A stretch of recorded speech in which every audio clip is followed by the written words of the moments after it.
من عليها فان ويبقى وجه ربك ذو الجلال والإكرام فبأي آلاء ربكما تكذبان يسأله من في السماوات والأرض كل يوم هو في شأن فبأي آلاء ربكما تكذبان سنفرغ لكم أيها الثقلان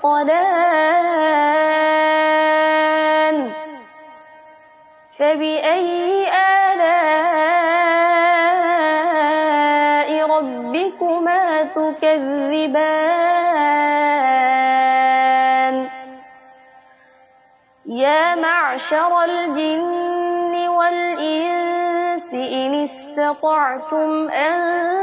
تنفذوا من أقطار السماوات والأرض إن استطعتم أن تنفذوا من أقطار السماوات والأرض فانفذوا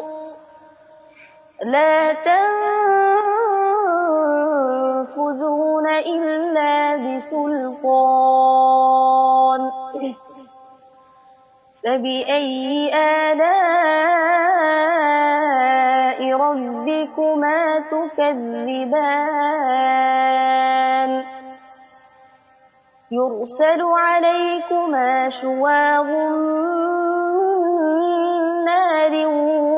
ونحاس فلا تنتصران فبأي آلاء ربكما تكذبان فإذا انشقت السماء فكانت وردة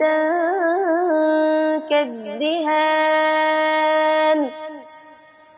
فبأي آلاء